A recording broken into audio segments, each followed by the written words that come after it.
When you're ready to start your business, Northwest Registered Agent gives you access to thousands of free guides, tools, and legal forms. Everything you need to launch and protect your business in one place.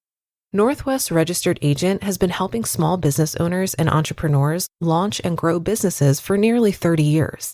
They're the largest registered agent and LLC service in the U.S., with over 1,500 corporate guides, real people who know your local laws and can help you in your business every step of the way. Plus, with Northwest, privacy is automatic. They never sell your data and handle all services in-house because privacy by default is their pledge to customers. Don't wait. Protect your privacy, build your brand, and get your complete business identity in just 10 clicks and 10 minutes. Visit northwestregisteredagent.com/OFD-free and start building something amazing. Get more with Northwest Registered Agent at northwestregisteredagent.com/OFD-free. Welcome back to another bonus Sunday episode. This is where we get to hear from one of the other shows in our podcast network. And today's comes from Optimal Relationships Daily. So with that, here's Greg as we optimize your life. How to Argue About Money Nicely and Productively by Sarah Von Bargen of yesandyes.org. It's 2009, and I'm standing in the tiny galley kitchen of the garden, read basement, apartment that I hate, fighting back tears as I stare into the fridge. 2 days ago, I splurged on an expensive ball of fresh mozzarella. Today, where there was once fresh mozzarella, there is now a plastic container of cloudy mozzarella water. That cheese cost $5. At the time, I was earning $16 an hour as a teacher at a nonprofit. After taxes, the cost of that cheese equals 30 minutes of my life. And my boyfriend ate it. My earns 3 times what I do, doesn't have school debt, wants to split everything 50-50 boyfriend, ate my special expensive cheese. It will not surprise you to know, dear listener, that what followed was an all-out, raised voices fight about money. It also won't surprise you to learn that we did not remain boyfriend and girlfriend much longer. If you've ever shared a living space and expenses with someone, you've probably had a similar experience. In fact, 57% of people who divorce cite money as the reason for their split. Of course, money is complicated. We all spend it in different ways for different reasons. These 5 basic steps can help you argue much, much less. 5 ways to argue about money nicely and productively. Number 1, figure out which expenses you truly share. If you're on a family plan for your phones, include that. If you pay $30 a month for a basic plan and your partner pays $75 for something fancy, don't include it. If your car insurance is $60 and theirs is $200, again, don't include that. The goal here is to find a monthly number that covers the expenses you really, truly share. Expenses we truly share equals expenses we don't bicker about, right? It's those, why do you expect me to pay for half of that thing that only you use expenses that lead to shouting matches. Number 2, set up 3 bank accounts. One for you, one for them, and a joint account that your agreed upon shared expenses come out of. If you're not already doing this, this will end so many of your money arguments. When your partner buys a new mountain bike out of their account, you won't care. When you spend $150 a month on massages, they won't care. Having 3 accounts reduces guilt, resentment, and all those other bad feelings by like 1,000,000. Number 3, have a conversation about how bills are being paid, by whom, and when. If you're in a financial position to put your bills on autopay, oh my God, do it. Companies often give you lower rates if you do. If you prefer to pay bills on your own timeline, decide who will be paying and when. If you're paying the bills and you wait till the very last minute, will that stress your partner out? Do you prefer to pay bills as soon as they arrive? Do you know which bills come out of which accounts? No matter who's paying the bills, set a reminder in your calendar to look through your bank and credit card charges at least once a month. When you put bills on autopay, it's very easy to forget about them. Also, make sure both of you have the login information for all your accounts, because it sure sucks when your partner is in Yellowstone, unreachable, and you can't figure out how to get into the T-Mobile account. Not that this has happened to me or anything. Number 4, agree on how much each of you can spend from the joint account without checking in. Can you buy $150 of champagne and seafood without telling your partner you're putting it on the joint credit card? If you've agreed that home goods are a joint expense, can you spontaneously purchase a $300 sofa from Craigslist?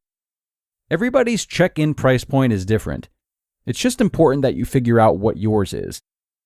And under the heading of obvious, but I'm saying it anyway, it's always better to err on the side of paying for something yourself. You can always ask your partner later if they think it should be a shared expense. And number 5, put the same percentage of your incomes into the joint account. When I started Yes and Yes, I was earning $34,000 a year. My partner at the time was a web developer who earned $80,000. Our shared expenses came out to about $1,600 a month. So it seems like I should pay $800 of that, right? But $800 a month meant a lot more to me than it did to him. So we decided we would both put 40% of our income into the shared account. That way, I still felt like I was contributing, rather than being a kept woman, but I didn't feel resentful. If you and your partner earn about the same amount, you might be able to skip this step. But this is a lifesaver for couples with different incomes. If you're still arguing about purchases, try to get to the emotions behind them. It's easy to get angry when your partner spends money at the bar every night with their buddies. It's a bit more understandable when you discover that they feel isolated at work and their only social outlet are the friends at said bar. Or maybe your partner is less than thrilled by your recent purchase of 1 million candles, velvet throw pillows, and a crock pot. It's about the lives we want for ourselves and the things that are important to us. When we can talk about money with the people we love in a calm, respectful way, everything gets better. You just listened to the post titled, How to Argue About Money Nicely and Productively by Sarah Von Bargen of yesandyes.org. One of my biggest goals for 2026 is finally building a dedicated travel fund without the guilt. I'm tired of stressing about money when I book a trip. So this year, I'm getting organized. Managing your money doesn't have to be a struggle this year. Monarch is the all-in-one personal finance tool designed to make your life easier. It brings your entire financial life, budgeting, accounts and investments, net worth, and future planning together in one dashboard on your laptop or phone. I've been using Monarch for years and love using it for my New Year's financial reset. It helps me review spending and set fresh budgets. Plus, their AI assistant gives me personalized answers instantly. This new year, achieve your financial goals for good. Monarch is the all-in-one tool that makes proactive money management simple all year long. Use code OPTIMAL at monarch.com for half off your first year. That's 50% off your first year at monarch.com with code OPTIMAL. Why do growing businesses love working in Slack? Let's ask Christy at F.I.R.E Bikes. Running things in Slack saves me so much time. AI summaries save 97 minutes per week. What say you, Rox from Gosney? Slack helps us build community, it helps us build connection. Your partners, vendors and customers all in one place. Take us on home, Ashley from Caraway. If we didn't have Slack tomorrow, I would explode. Well, let's not let that happen. Visit slack.com/podcast to get 50% off Slack Business Plus. And thanks a lot to Sarah for this one. This post presents some good insight into the dynamics of relationships and finances, which really can't be understated to me. A particularly noteworthy point is the proposition of couples, especially those with very different incomes, to contribute a proportional percentage of their earnings to a joint account.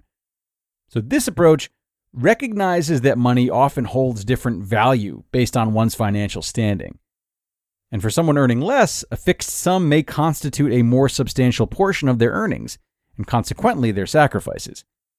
By suggesting that each partner contributes a percentage, the same percentage, Sarah's words address the importance of equitable rather than equal contributions to shared expenses. Equitability ensures that both partners feel they're making a fair contribution relative to their individual capabilities, thereby potentially reducing financial resentments. And needless to say, that's highly important, as so many relationships can be negatively affected by financial disputes or misunderstandings, as she cited, 57% of divorces. So this approach is not just a financial strategy, but it's a great lesson about respect, understanding, and empathy in monetary matters. So I'll leave it there for today, everyone. Thank you, as always, for being here and making another episode possible. We could not do this without you tuning in and staying until the end like you do, sharing these posts with others, which we always encourage. It's all highly appreciated. So have a great rest of your day. Have a money talk or two. And I'll look forward to seeing you again tomorrow, where your optimal life awaits.